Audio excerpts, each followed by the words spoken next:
Hey, what's up, La Familia? You crazy football-loving nutters. This is Ray Hudson, and you are luxuriating in listening to the Inter Miami podcast with the stupefyingly magnificent Jay and Alex. Two lads who are as electrifying as a hairdryer thrown into a hot tub. Stay tuned, because you know what it's going to be. It's going to be magisterial with an amplifier.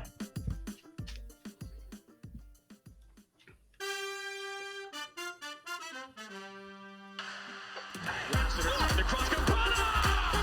He's done it again! Taylor swings it for Victor Ulloa to finish one off. Ulloa and Taylor!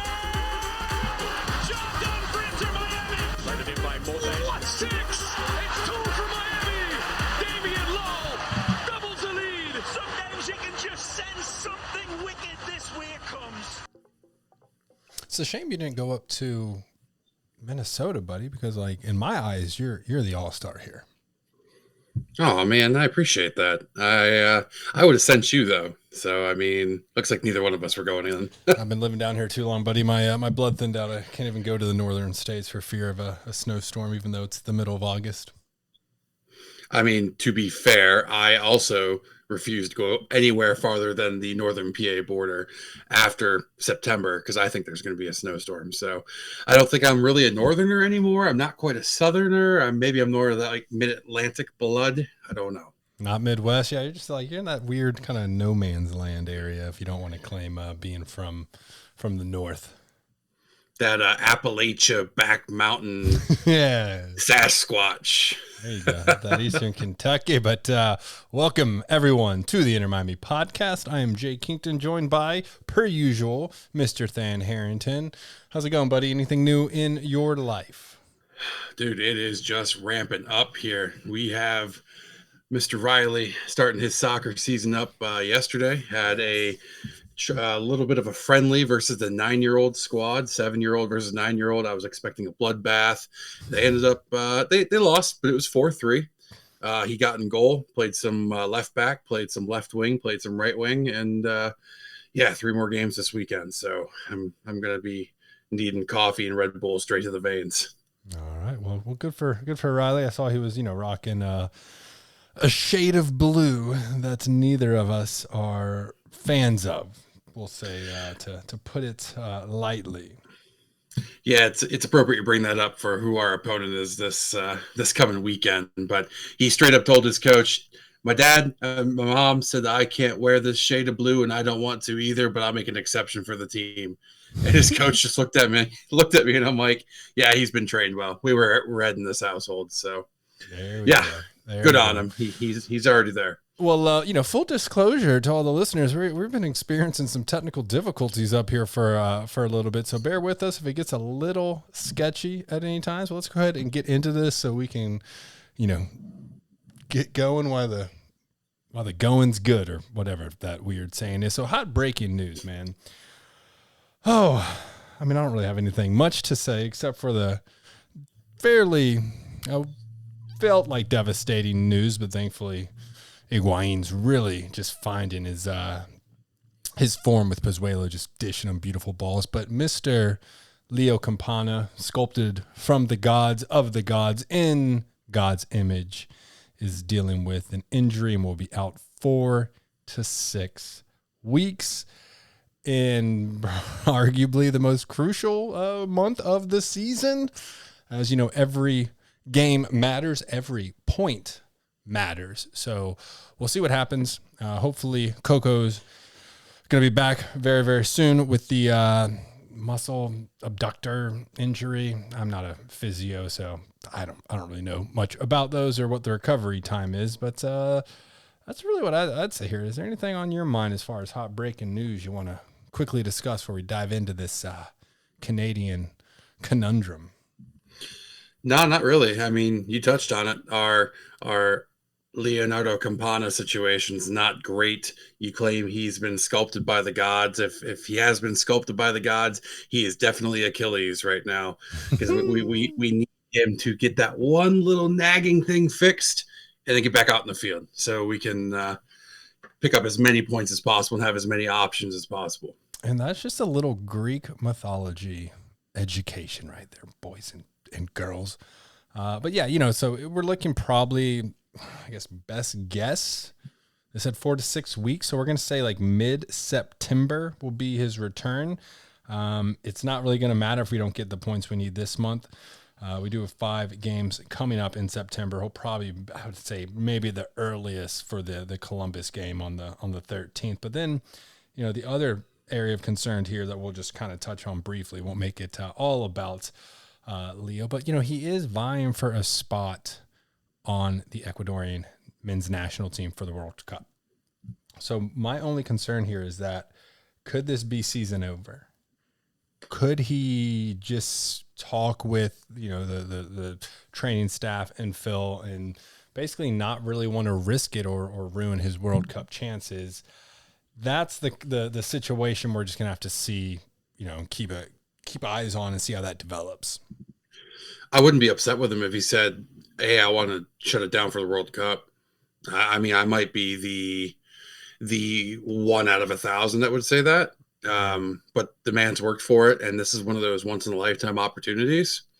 I'd say go for it, dude. I mean, if the season's well and truly done by like 3 weeks into his recovery time, shut it down. Go play what you dream of playing in the backyard. Go play in the biggest stages in the world. Just go for it. I mean, here would be my advice, because we all know that, Leo's a big fan of the show and listens to every single episode. I'd just say, hey, we have no problem with you just, calling it quits for the remainder of the season, as long as you sign a 2 to 3 year deal with us on a permanent basis. And then he has to come on and be our co-host when one of us can't. Yes, exactly. Precisely. Okay. Yes. That's how I would structure it if I was, Phil Neville. But let's get into it. We did have a game up in Canada. Oh, Canada, you're kind of, I don't know about neighbors. I mean, geography is kind of sketchy. Not far from you. I know you do quite a bit of respect for Quebec. Is Montreal in Quebec? I don't know. They don't teach much in American education about anyone outside of this country. So, shout out to our Canadian friends. I do love poutine, and I have respect for people that play hockey, fight all the time, and drink really, really heavy beers. Nothing wrong with that lifestyle. It sounds like you just described the all-encompassing plot of Shoresy and Letterkenny. So shout out to 2 of my favorite shows. Check them out if you haven't watched them. But to your point, yes, we did have a game. 2-2 draw. A little disappointing. It was a classic wake up situation. The first 5 minutes, it looked like we didn't know where we were. But you know what? Before we get into that, let's get into how they ran out. Jay, I had it down as a 4-3-3. Do you concur? Yeah, dude. I don't know. I'm really getting sick of the different. The club will release the graphic of a 4-4-3, then they'll show like a 4-2-3-1. So I'm just gonna go with what the graphic is, because I always like the way that's laid out. Kind of standard way we've been playing. You could argue 4-2-3-1 if you would like, though, but it's indifferent. That's just the weird mystery of this season in particular, is this club's indecisiveness on their channels. Maybe next year we'll actually know what formation we're playing after the fact, let alone right before we're supposed to play. But anyways, the lineup: Big Drake and net. We had McVeigh, Sailor, Mobika, and Yedlin across the back line. Duke, Mota, and Gregory in the middle of the park, with Mota kind of slotting back, depending on what graphic you're looking at. He's slotting back at that CDM. And then Robbie Taylor, Gonzalo, and Pozuelo to round it off across the top. What'd you think of the lineup?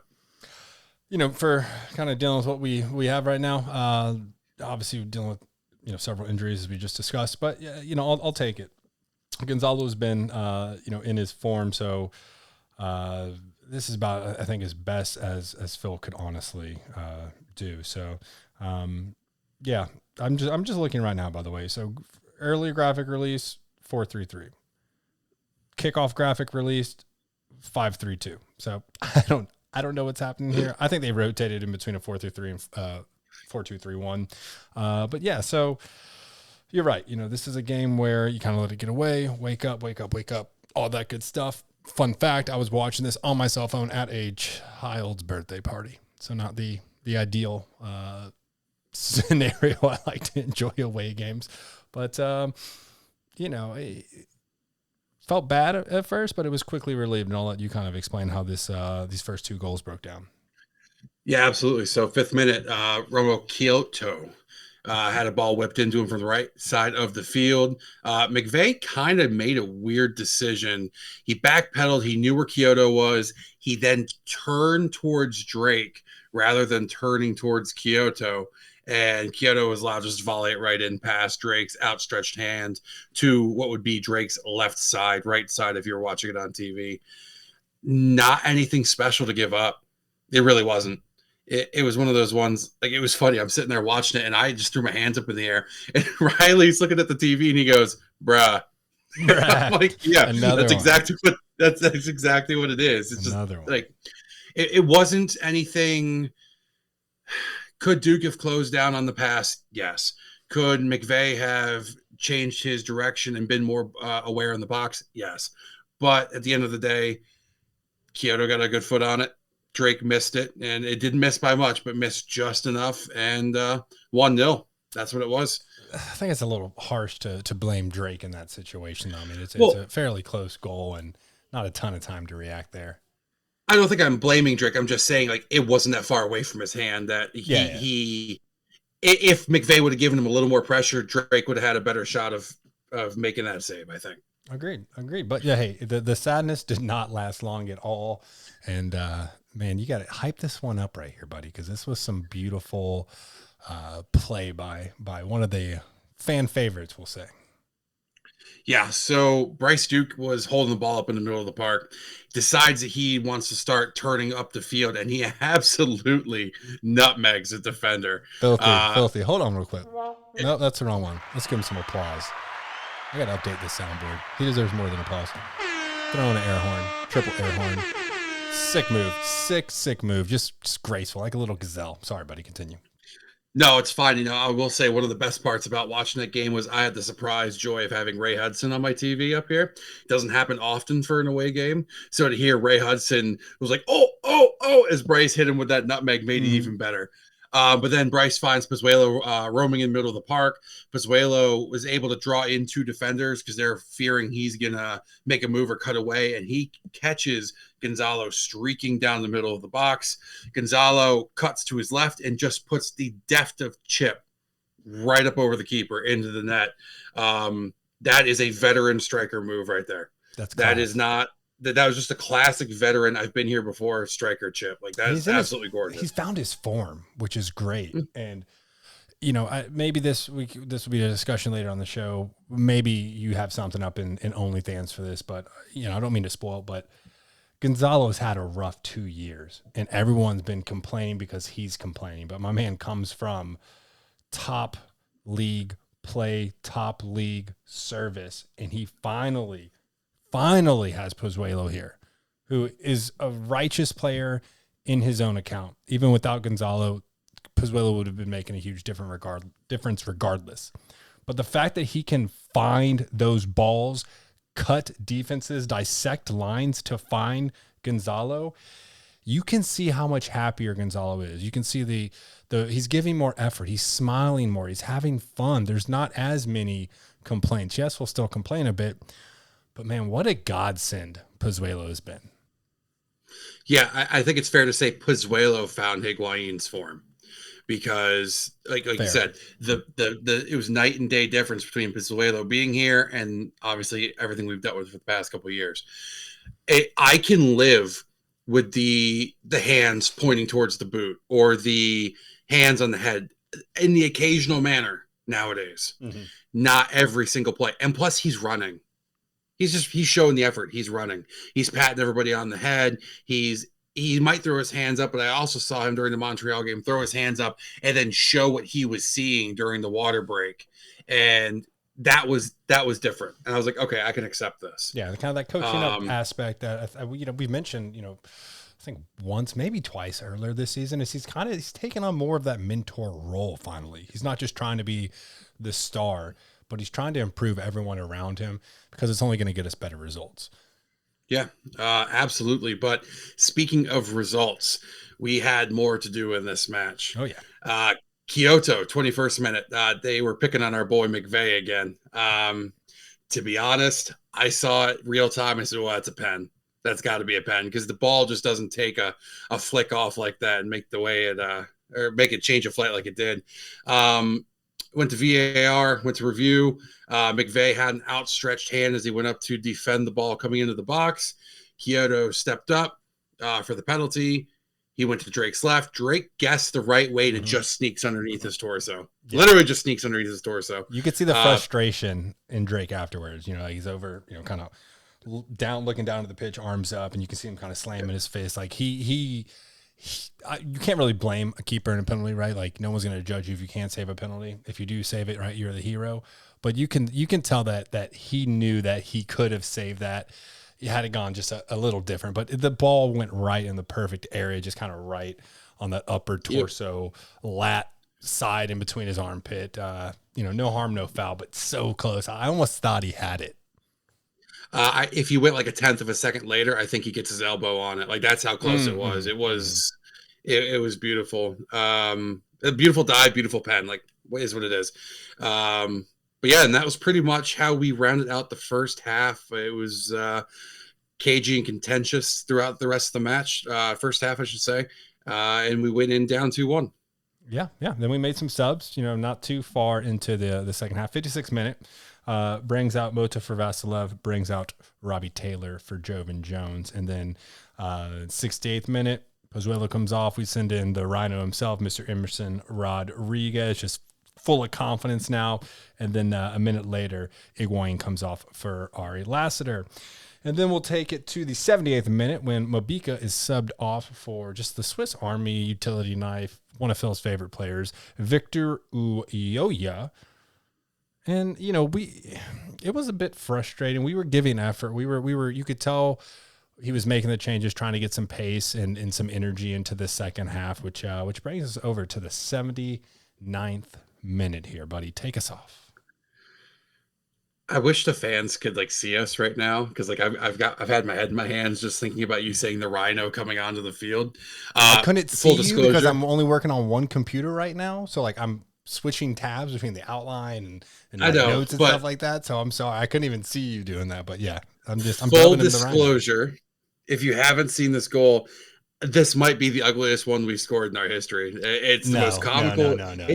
Not yes. In the history. Come on. Okay, it deserves the Benny Hill theme music as Emerson's running into the box. It definitely does. Like I would argue Campana's third goal for the hat trick was uglier than this, where he like barely was able to tap it in. This, yes, not pretty, but effort high. But I think we're going to agree to disagree because this third time is a charm, all in the same sequence, bro. You run through it, bro.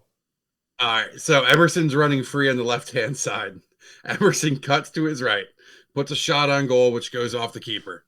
Emerson tries to take another shot, but the ball is deflected by another defender, and he ends up on his ass. Yeah. He gets off his ass. Yeah. Quickly sees the goalkeeper's coming out, and I thought he was just going to blast it at the keeper's face. I was like, here we go. I thought he was going to lay it off. I thought he was going to lay it off. Like, I think it was someone on each side. Nah, we know how this man rolls. Now, he looks to the open right-hand side of the goalkeeper, which would be his left, and just calmly, like it looked like a slow roll in. Like it looked like a defender may have been able to clear it off the line if they weren't all on their butts. And that tied the game up 2-2. It was absolutely comical. That's the only way I can describe it. Like it's one of those goals that like get you furious when you play FIFA. I was just going to say, it's like one of those ones where you're holding down the fort, you've parked the bus, you're pulling the Jose Mourinho, and you end up giving it up in the 90th +4 because, as we like to call it, it's the cheese, the absolute cheese. Mm-hmm. But, 10 more minutes of trying to get after it too. You know, and we had one, pretty solid chance to sneak a win out here, but given our away record and just the crucial month we're in and how packed the middle of the Eastern Conference table is, we'll take this 1 point and be happy that we got a point. I was at that point driving home from the child's birthday party with Quinn in tow, just playing it on my phone, and like that, I was just so happy that we could at least sneak a point out of there. And when he did score that goal, reached back and fist pounded Quinn. And yeah, man, I mean, it's a good fight. And I mean, again, props to Emerson for not giving up and just third time's a charm. Keep going. But take us through the statistics here, bud. All right. So as always, Inter Miami is going to be first, and then our opponent, in this case, Montreal. So possession 48.8 to 51.2, shots 8 to 13, shots on goal 4 to 5, passes 5-11 to 5-15. That might be one of the closest games we've seen in the passing department. That has to be. Yeah. Corners 4 to 6, saves 3 to 2, fouls 8 to 9. And if it's your first time listening to the Inter Miami podcast, the only one we care about here, yellow cards, which we lost the battle this time. 0 to 1 with Bummer. No reds. Bummer. So, like, man, I mean, they had 13 shots. This is another game where we're kind of withstanding a pretty solid attacking team. They're third in the East. Kyoto is a threat. Team's good. Mihailovic, he played okay this game. Wasn't really like a super stud or anything like that, but Georgie will bounce back, I'm sure. But I mean, look, good job by the defense. Again, playing with some players down. All in all, our away record is just absolutely pitiful. This actually did help improve it. We're now at 2 wins, 7 losses, and 3 draws. So we're kind of getting up there, but not nearly playing at Drive Pink there. What were your kind of positives or negatives that you take away from this game, bud? Negatives, we came out flat. I mean, we could just sit there and say that. I mean, I think I either said or I tweeted that I've seen more pop and fizz out of a week-old soda. Like that's just how flat we were. There's no rhyme or reason to it. Positives, we showed the league we got that dog in us. And honestly, when Emerson scored that last goal, I thought we were going to win it. I honestly thought we were going to win it. Other than that, I mean, I don't usually get too critical on Phil, but I wish we would have seen some subs a little bit sooner. Not saying that we had a lot of options to deal with, especially with all the injuries, especially with Shockley Hundal not traveling up with the team. Yeah. But I'm going to have to push back a little bit. It could have been worse. 56 minutes to make the subs wasn't horrible. Could have been worse. We've seen worse. Yeah, no, we have. I guess if I'm looking for a negative, yes, we didn't win. Okay, that's a cherry pick. That's a low hanging fruit. So I would have to say maybe some more meaningful subs to maybe give us a chance to snag that third goal. But I'll take it. I really can't complain. I'll take it. Yeah. I like it. Positives for me. Higuain continues just to show that he is one of the best strikers in the league.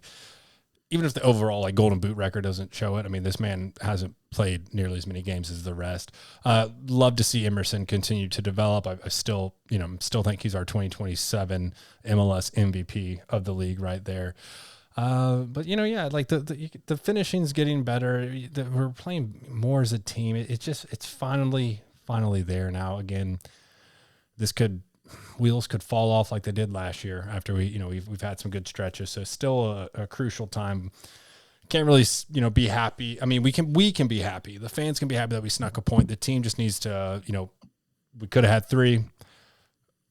Let's move on. Let's focus on the next game. We got a tough opponent coming up here. Rematch at home. So it's going to be a really good game on Saturday. We're going to get to that in just a little bit. But go ahead and bring us through the different types of rankings we highlight.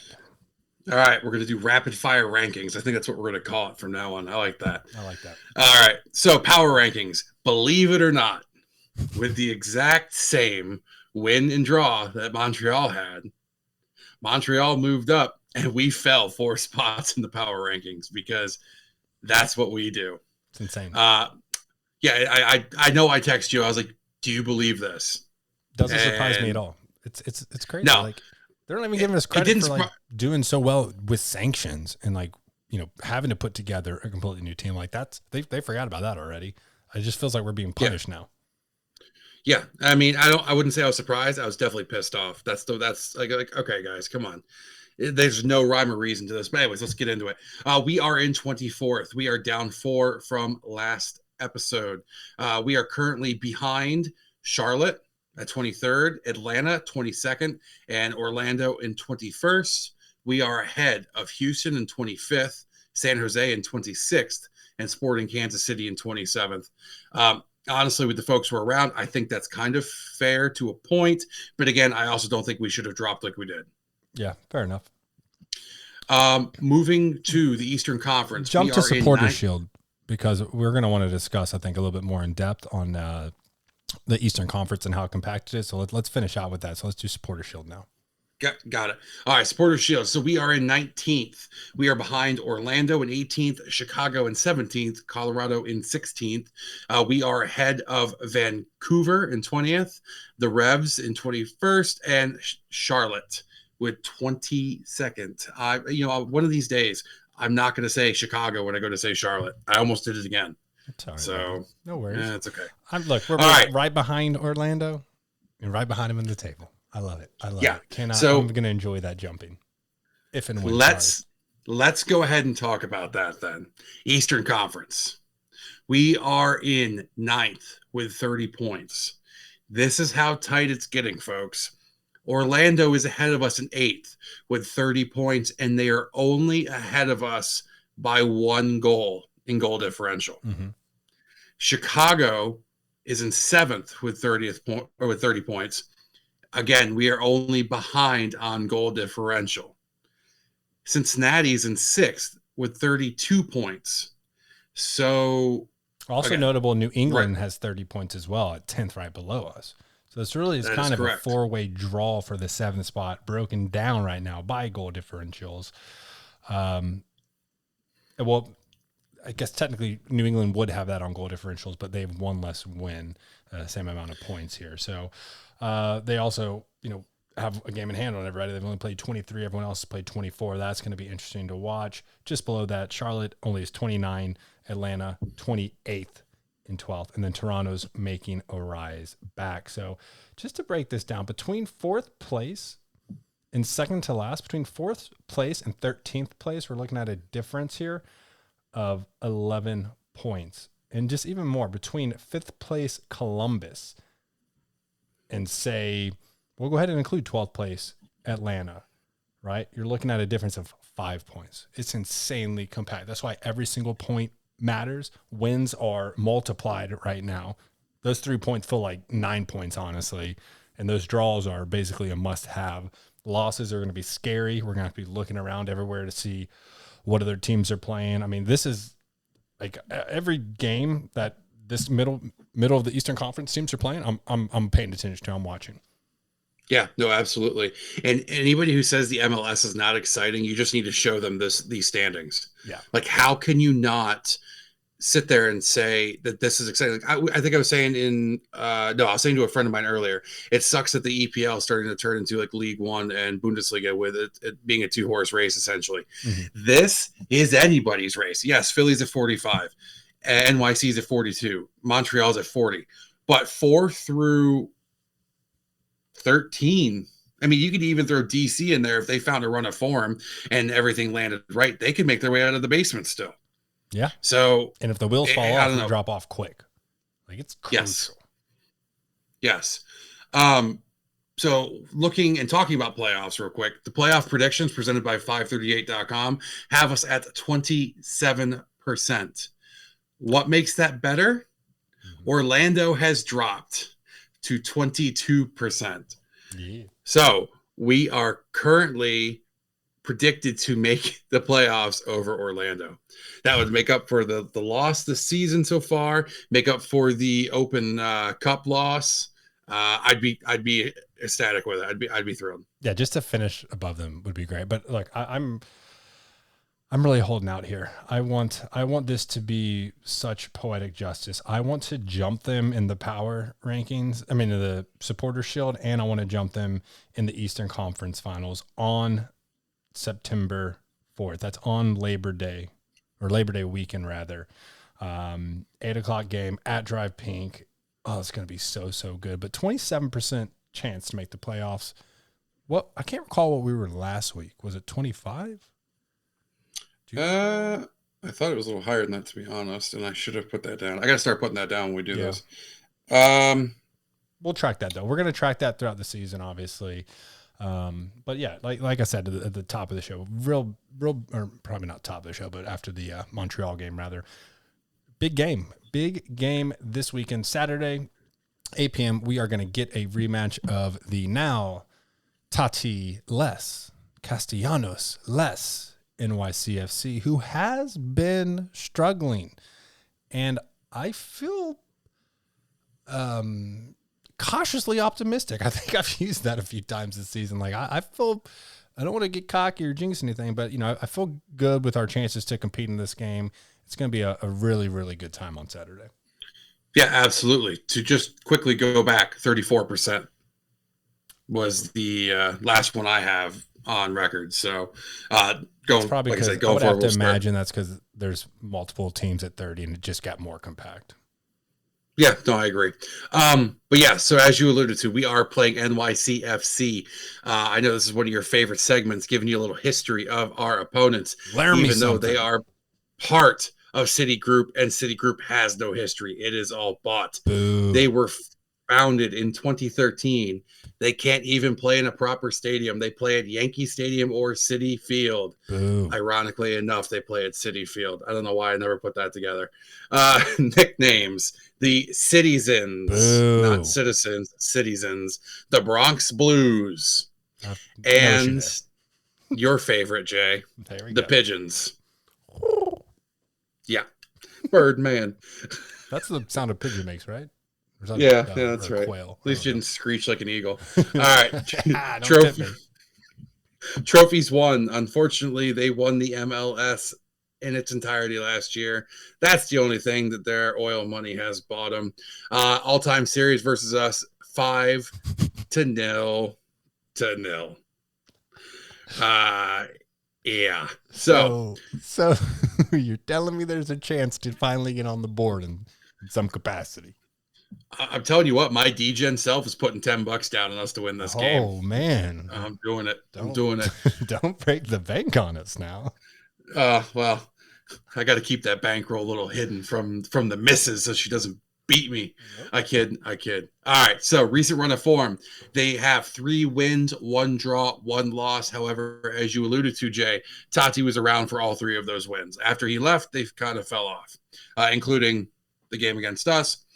Players to watch, Alfredo and Maxi Morales. I always like watching both those guys play. Thiago Andrade and Sean Johnson.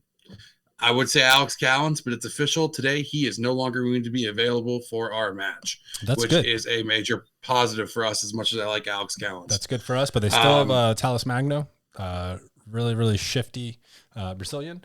And they also have Herbert, which is, I guess, right now the heir apparent to Taty Castellanos until they probably sign another DP striker. So they have a nickname for their squad outside of their actual nicknames for like a sub squad in there. The Brazilian Mafia. I think there's like 7 Brazilians on this team.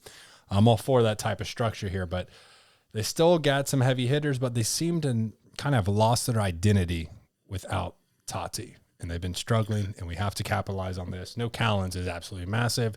Was not paying attention to that. That is news to me. You just made me pretty damn happy for the rest of the night, so thank you there, sir. Yeah, I only know because I need to move him off my fantasy roster. So there's that. But so match predictions, I'm going to go 2-2. I think it's going to be a case of letting them get to us early, and we're going to have to fight it back out. I think we do. La Familia pulls us through for a game-tying goal. I think it's going to be a little too late. But, as we've said before, as we've seen all season, they get that game-tying goal. That winner's right around the corner. It could very well be right there. So, again, I'm going 2-2 draw. I'm taking 2-1 Inter Miami just because we play well at home. And, of course, they've been struggling without Taty. Yeah, man, and they don't have Callens. He's one of the best backs in the league. So this feels good. This feels right. We need to, probability would say we got a pretty damn good shot of at least drawing or winning, because you can't never do one of those things. So I'm rolling off probability. I'm going 2-1 Inter Miami, 8:00 at night. Hopefully there's no delays or anything like that. Hopefully it's a cooler night. It's going to be a very, very good time. Outside of that, Senor, what games are you watching? I kind of feel bad because I feel like I always have this team in my teams to watch, but this You're one's a gonna be closet massive fan. for us. I said that. Actually, I was saying about Philly. It's not that team. So I have Red Bull versus Orlando, obviously, because if Orlando loses and we draw or win, we get to jump them, baby. Yes, sir. But besides that, Orlando's struggling. Red Bulls it's still in the middle of a massive implosion. It doesn't make any sense with the talent they have on their roster. So it could be an all in all interesting game. I think Red Bulls is going to want revenge for falling apart in the Open Cup, because that's really the only bright spot of this season. I'd say Orlando's had out of maybe the early games this season. What was that, like a 5-1 beatdown in the Open Cup? Something ridiculous like that. Yeah. Lewis scored the opener, and then Orlando just ran wild on him. Yeah. So besides that, I'm looking at it was Atlanta versus Cincinnati. Again, two teams that are very close to us. It needs points. Like you already alluded to, I could sit there and talk about either one of these games in depth, but we're going to be paying attention to all the teams that are around us. So we probably could have put 4 or 5 different games up there. We could have put Columbus up there. We could have put a few, but what game are you watching? Yeah, so just not to sound too repetitive here, I'll be watching those games you mentioned. Also going to watch Philly, Chicago. Also going to watch where's the other one I was talking about? DC United in New England. I really would love to see Taxi Fontes do some work and create a either a draw or a losing situation for the Rev. The Rev have been trending up, so that's something I'm going to be paying attention to. But yeah, just kind of really, like you said, like I said, just watching those teams that are right around us. This is where, for people like us, we find the sport exciting. But there's also like these extra bonuses, like especially in like EPL when you're not only watching the top of the table for who's going to win the Shield, but you're also watching the relegation, the bottom 3, right? The closest thing we have to that is just the outside impacts of this condensed middle field. Those games are going to be more exciting to watch, going to be more emotions in them and stuff like that. So, I think this is going to be honestly a trend, unless we just go on like a 7-game win streak and really separate. This is going to be the way the rest of the season is. And it's going to be, you're not only going to be able to watch Inter Miami and be excited about that, but you're also going to have these other games where you can have some, added bonus and, a little higher stakes, and makes the games more interesting of teams that you would probably not really watch on a regular basis. No, to be honest, last weekend I turned on notifications for every team in the Eastern Conference because it's that time of the year. Like, it's that close to that time of year. We're going to have to keep up with them. But I digress. Moving on to major headlines from the MLS this past weekend. If you live under a rock, you would be the only one not to know that the MLS All-Stars beat Liga MX 2-1 last night. Carlos Vela and Raul Ruidiaz scored for the MLS in what some are saying is the turning point for the MLS against Liga MX. What do you think, Jay? I could see that. And it was an all-star game. Sorry, it's like a friendly, right? But like the Mexico players were getting a little upset there towards the end of the game. Yeah, I mean, Vela had this pretty standard yet still beautiful header. Ruidiaz got a penalty, and then Alvarez brought it back off an assist from Vega in the 85th minute. Well, not brought it back, but at least got on the board to finish 2-1. And yeah, I agree. I mean, that coupled with the CONCACAF Champions League, that Seattle won, and MLS's, the first MLS team to win, going back to, what was that, probably a year ago, last August, I believe it was, when I was in Tulum, and then we were watching the game at like a casino, the what was that, the Leagues Nations League or whatever, it was 2-0, and then got another one on them. So like it really does feel like the turning point is now. Like we're experiencing it, and that's always refreshing, right? I mean, obviously we want to see America do well. We want to see this league grow and get more respect. It's only going to attract more talent here and raise the league as a whole. So yeah, I'm really happy with that. Yeah, no, me too. I mean, I will be honest, I didn't watch it. I never generally watch any All-Star game because I put it right up there with like a mid-season friendly. I don't want to see any of the big names get hurt. And honestly, I know it's fan service, but it never appealed to me. Just kind of like the Pro Bowl where they flew everybody out to Hawaii. I was like, eh. But I did make the first thing I did the next morning watch the highlights of the game, and I was pretty impressed. Not gonna lie, pretty impressed with the fight the boys put up and putting. Sorry to cut you off there, buddy. We also won the skills challenge the day prior, and Hani Mukhtar had a lovely crossbar hit from midfield to. It was basically like a tie kind of game at that point. You know, they were going back and forth. So yeah, I mean, it was just a thorough good weekend for America. Yeah, absolutely.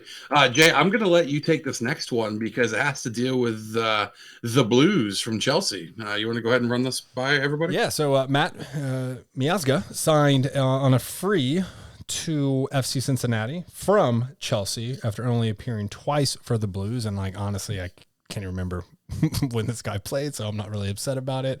It seems like a pretty good acquisition for Cincy. You know, as much shit as the whole league gave Cincy for like 5 years now. Part of me is happy that they're finally doing well. I don't know why. You know, I know someone that actually, you know, works for the team. I was talking to him like, I don't know, like a year or something ago. And I was like, hey, dude, like I get the pain too, but you know, they're breaking away. They're starting to get a team that's competitive. So I'm kind of hoping that Inter Miami follows that same trend. Obviously it's been a rough couple seasons. The fans that have stuck around this long are true fans and won't be going anywhere, but I do think eventually things will get better. And, you know, I think that's a good signing for Cincy. We'll see how that develops. Yeah, so he was part of that wonderful loan program that Chelsea has where they buy people up just to get them off other rosters and loan them out. He came out of the New York Red Bull Academy. He is from Clifton, New Jersey, and actually plays center back for the U.S. men's national team, where he won the CONCACAF Gold Cup in 2017 and the CONCACAF Nations League in 2021. So good on you, Cincy. It seems like a good pickup for them. And as you said, so like the U20, I'm glad to see them 23 or something. No, from what it says right here, it was the CONCACAF Nations League champion. Man, I must be losing my mind. I just don't even like. He has, yeah. I just don't really remember too much of him. Because he literally appeared twice between 2016 and 2022 for you. He was at Vitesse, Nantes, Reading, Anderlecht, and Alaves. Well, I was referring more to like the men's national team. He's been on the team since like 2015, and I just can't recall him really. Yeah. But anyways, this is not the FC Cincy podcast. This is the Inter Miami podcast. And ironically enough, we are not going to talk about Inter Miami. We're going to talk about the LA Galaxy for a minute. LA Galaxy took advantage of the absolute dumpster fire. Let's just call it the landfill fire. That is Barcelona, signing a really intriguing young prospect, Ricky Puig. Whatever. It is what it is. I had to go. I didn't know either. I learned that this week. I was like, that doesn't even. Okay, if you say so, it's Puig. Yeah. Puig. I don't know. All right. Well, I'm going to go with what I said because I butcher names. That's what I'm known for here. Interesting young prospect. He just got buried under the roster. I mean, to be fair, you have to be a pretty big standout to even be in the starting 11 for Barca. So good on you, LA. Don't have too much to add to that unless you do. I do not, buddy. I do not. All right. What other news we got going around Inter Miami? Let's bring it back to the Inter Miami podcast, baby. All right. We are going to do the rapid fire news section here. Inter Miami is hosting a food drive this weekend at the New York City FC game. Fans who participate will earn a 10% off coupon at the team store because that'll take a few dimes off the $500 boombox I want to pick up one of these times I'm down there. If you are wanting to drop off items, they're requesting items such as jelly, whole grain, low sugar cereal, rice, beans, mac and cheese, pasta, soups, applesauce, etc. See intermiami.com for the full list. The drop-off locations are Gate 1, Gate 2, Gate 3, and the Inter Miami Fan Zone. Take time out of your day to go ahead and help those who are in need. Definitely go to folks that definitely need it right now. So try to at least bring something, even just bring a can of soup. That'll mean the world to folks. What if I told you that I know how to get that boombox you want for about $100+ cheaper? I would not complain. We could talk about that. All right, we'll talk about that off mic. All right. Up next, continuing on the theme of the All-Star match, Bender Kremeshi, Kobe Thomas, Israel Boatwright, as well as Coach Javier Morales secured a win late in the day for the next pro All-Star squad. And Kremeshi actually scored a pretty nice goal. Toronto player went up, laid off a penalty, and Ben just smashed it right past the keeper, who didn't really have a chance. Leveled it 2-2, and then, it was 2-2, and then they went on to secure it. I think they scored in the 86th and the 89th minute. And the one thing that we really want to note from that, Inter Miami had the highest number of representatives from the academy in the league. Like we've been talking about, our academy is good. Listen to us.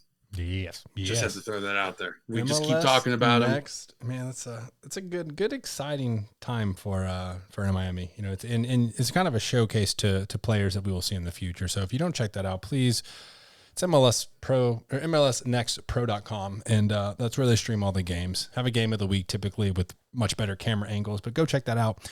Also, if you're don't have anything to do on Sundays, typically I feel like the home games are Sundays after a Saturday home game. Go get it. Tickets are cheap, much more intimate, smaller fan base out there, and you can see them live. But good on those. Really, really excited to see that start to bleed into the first team. Peter Reese and Sky Rizzo. I did not roll that R properly. Sorry, everyone out there that I offended. They were selected to represent Inter Miami CF at the Special Olympics United Sports All-Star Game, and their team won 3-0. Shout out to them, baby. Yeah, Peter Reese and Sky will be returning to play for the Inter Miami Special Olympic Unified Sports Squad.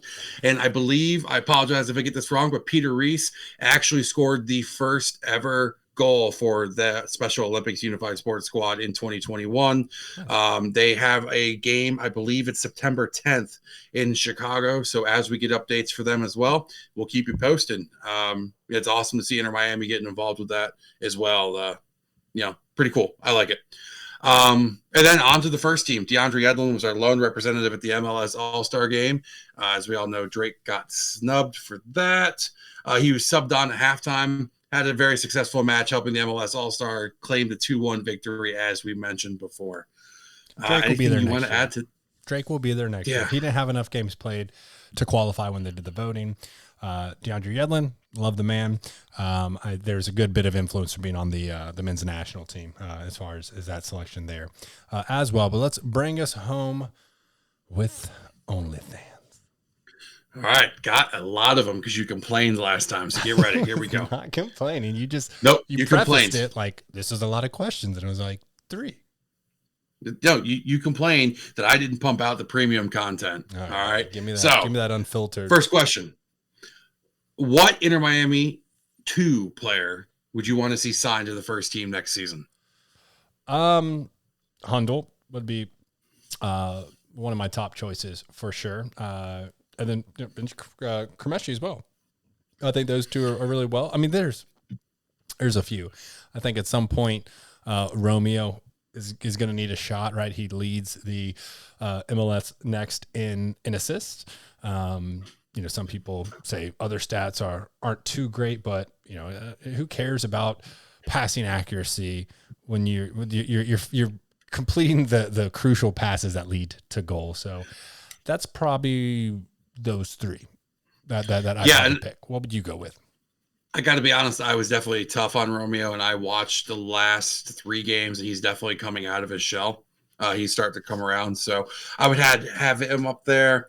I don't know. I gotta be careful because I'm not sure Noah's exact situation right now. Yeah, I don't know what his contract is. Yeah, I wanted to say that, but I wasn't sure. I'm gonna go and say Noah because I have been touting him for a while, and I love the kid. He's the Prince of Pembroke Pines. Gotta love him. Love that. Absolutely, absolutely love it. The Prince of Pembroke Pines. On the same token, I want to see George back up on the first team, George Acosta. And then I just don't want to piggyback off of yours, but we're in agreement. Kameshi and Hundal, bring them both up. Excellent. I think all of them would benefit immensely with training with the first team on a consistent basis, but also give us enough pop and flair in like the 75th to 90th minute to be able to help close out some games. Yeah. And if we do a loaning for Sean again and we don't give him playing time, I'm going to start to have some beef with that. Yeah, because it's a little ridiculous here. Moving on. After sanctions are over, how soon can we start, in air quotes, demanding results? Hypothetically, I'm going to say we still have Campana here, and I'm going to say basically instantly. Absolutely instantly. I think another year of sanctions, of not having the full roster in terms of like money, right? I think it's going to be pretty instantaneous. Pozuelo by that time will be a leader of this team. The other players will have developed. We'll see McVeigh continue. We'll see Sailor continue. Mabika continue. Bryce Duke will be a stud by then. Emerson will be by that time, a year or two away from his MLS MVP run. I think that once the sanctions are done, we're going to start to I don't want to see another season where we're fighting out of the bottom. I want to be submitted in there. I'm not going to be unrealistic and say, if we're not first or second or third, like we're upset, but we should be above the playoff line for most of the season. After that, we'll have an influx of ability to use our cash. I think we're going to see some signings, potentially Messi, something like that by the time. But we're also going to have, Gonzalo will be retired. We're going to have our 2 DP spots back unless Pizarro absolutely becomes a stud and wants to come back and we want him back. I think we're coming into, what is that going to be, the 2024 season with Pozuelo. 2 DPs, we don't really know what they look like yet, but it'll be great to have them because, for the most part of the season, we were playing with no DPs, right? Because Gonzalo wasn't even really playing. I'm expecting results basically right away. I really think we'll be competitive, very competitive. I agree. The only player I think you left out of that list is our stud center back who is injured this year, Ian Frey. I'm still really high on him. Yes. Good point. Ian, actually have heard rumblings he might be back for the end of the season because his recovery is going that well. Hey, so you give me a defender that can break ankles and score goals, we'll take it. Yep. With him, let's not forget our boy either. Drake Callender will be top keeper in the league, hopefully by then. Top 2. If he doesn't get picked up by somebody. If Barcelona doesn't steal him away. But Barcelona is going to be dissolved in the next 2 years. Next question. This is an interesting one. We really only have about $250K in GAM left in sanctions for next year. So who would you move to pay that last $250K? Who would I move? Oh, buddy boy. Probably, I don't want to be mean. If Lassiter can't find his form again, then I think he is, is redundant a mean word. I think he might have to be the one that we sacrifice to the soccer gods. What do you think? Where would you go with? Part of me wants to decimate our midfield to a point, like not Pozuelo, but not necessarily Gregory. So just say Mota then. Well, yeah. I will not stand for sacrificing Breck Shea. Well, and I don't think we can sacrifice Uyoya because Phil loved him too much. No. Dude, he's already been sacrificed. At the Inter Miami 2 game, they were calling him Dane Shea. He isn't even Breck anymore. He's just Dane. He lost it. He got the red card and lost his name. Lassiter, and I know this is going to hurt you, but Jean Mota, I'm not going to say that it's not working. That would have hurt me. Yeah, I was expecting a higher quality of play. I'm happy that he finally got his first goal. Unless he starts ripping them, I think we make that move. I think Bryce Duke, as he gets more games, he's really going to be a full kind of 90-minute guy. So I don't know if Mota will be necessary, but I would probably get rid of Lassiter before Mota because we're going to have Robbie Robinson back. And are we though? Yeah, maybe not. I mean, Ari's got the speed, but like he's just really, really rusty coming off that injury still. So we'll see. I guess my only argument, we don't have to get into this episode, but would you really, in my mind, for that left wing spot, I know he's not out there often per se, but I would go Robbie Taylor, then Emerson, then Lassiter, and then Robbie. So gaining Robbie Robinson back, are we really gaining anything at all? Like, I mean, we know he's going to be sitting out there, probably going to tweak his hamstring waking up in the morning one morning. And this is not picking on the kid. I want to see him out there and succeeding. It's just a reality. I put it in our Discord, and I know I made some of the young bucks have to look this up, but I said Robbie Robinson's hamstring is on the same level as Greg Oden's knee. Like, it just ain't working. Crushing the kid, man. I mean, he's a Herman Player of the Year now. I think Robbie is a higher ceiling than Lassiter. I'm not ready to give up on Robbie yet. I think, though, we both said at the beginning of the year, if Robbie didn't do anything this season, we need to start looking at moving him. Yeah, but I meant that if he was playing for the entire season and he's injured. So all right, well, I'm not going to kick the man while he's nursing an injury. That, I mean... Move on. To each their own. Like, this is mean. No, Robbie. I mean, we know he listens to every episode. We love you. All right. How much does losing Kimpapi hurt our playoff chances?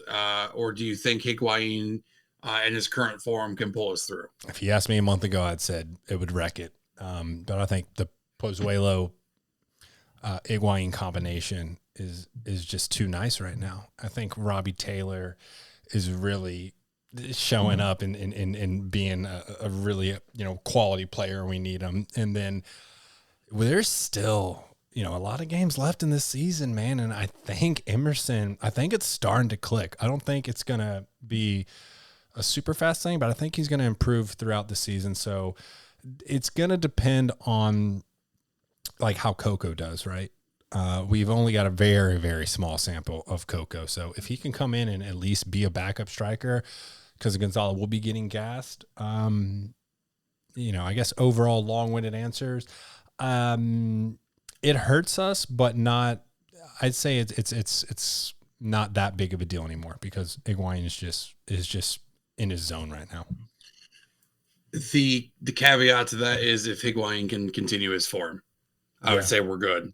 If he all of a sudden gets old man leg syndrome here and decides that he's not going to be able to move like he has been, we're going to be up the creek without a paddle. But as it stands right now, we're okay.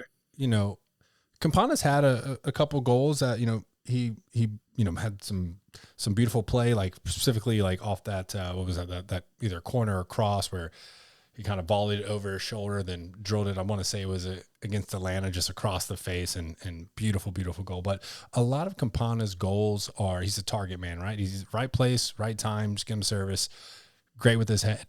But I think Higuain can create goals to a higher degree than Campana, and Higuain really is not afraid to let them go from outside the box and whatnot. And I feel pretty good. I hope this doesn't come back to bite me.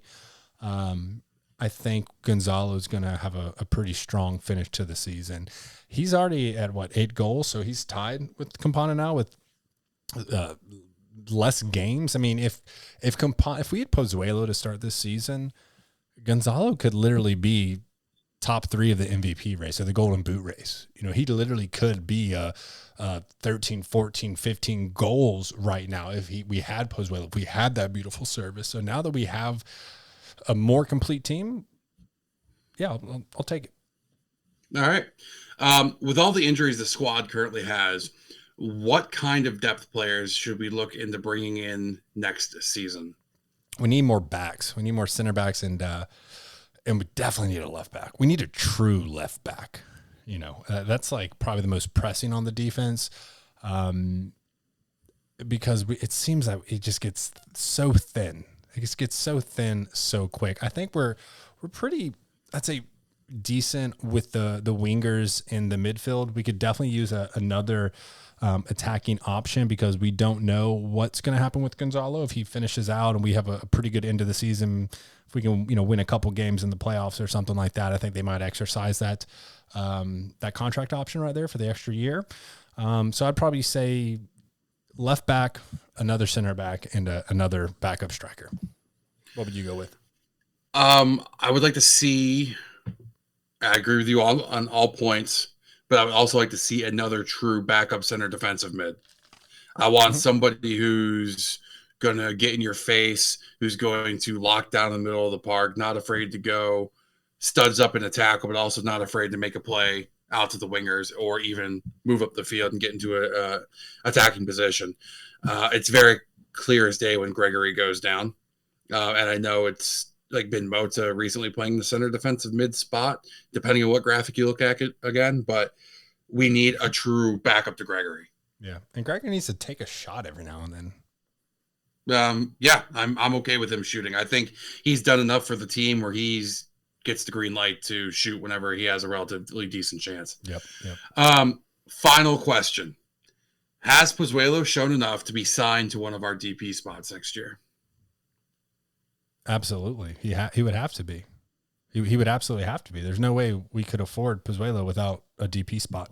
I don't think there's any way you could work a TAM deal out of that. I mean, again, 2020 MVP. Absolute hell of a deal by Henderson. I think it's a given. Pozuelo's our DP. We'll see what happens with Higuain. Does he stay for another year? We'll either have 2 DP spots next year or 1 DP spot keeping Higuain and then 2 DP spots the following year. So 100% give Pozuelo the money he deserves, throw the tag on him. Let's move forward. I'm going to hold a little reservation, and I know it's comparing apples to oranges here, because I was saying the same thing about give Campana the money. Let's go. Let's get it done. And I'm not saying we shouldn't sign him, but I'm also trying to be cautious about the amount of money we have, the amount of spots we have, and what's currently being presented. Pozuelo has done well, and he's been electric since he got here, but it's also a short body of work. I want to give me a couple more weeks to flesh it out. Let's see how he plays. I know he was decent up in Toronto. Obviously, he won the MLS MVP. But I want to make sure if we're committing to Pozuelo, it's the absolute right decision for the entire team, the direction of the team, the squad in general, the talent and knowledge he's going to bring to the youth players. It's got to be 100% right because we cannot afford to have another miss with a DP spot. I would have taken him as a DP right away, honestly. Like I know we got the sweet kind of test drive. Right for the rest of the season from Toronto. I mean, this man's been one of the most dominant forces in the league. That's his body of work, without a doubt. We're not bringing in, a Matuidi. We're not bringing in a Pizarro or an Higuain who don't have MLS experience. We're bringing in someone who really understands the league, who plays at a very high level, and who gets results. So, yeah, I'll let you watch that, but I'm already sold here, buddy. All right, man. Well, you know what? Hey, we're done. Look at that. We did it. Good for us. We appreciate you taking the time to join us on this latest episode of the Inter Miami podcast. Shout out to La Familia for being the best to do it in the MLS. Shout out to you, the listeners. We wouldn't be anything without you guys. We appreciate each and every one of you. If you want to find us on the social media, you can find us on Twitter at InterMIA Podcast and on Instagram at Inter Miami Podcast. Make sure you join our awesome Discord community. We have a great group of supporters, offer up the latest shenanigans daily, especially heating up now that we have our own EPL Fantasy League as well as our own MLS Fantasy League. It's getting spicy. Yeah, that's where we're at, man. And as always, vamos, Miami. Vamos, Miami.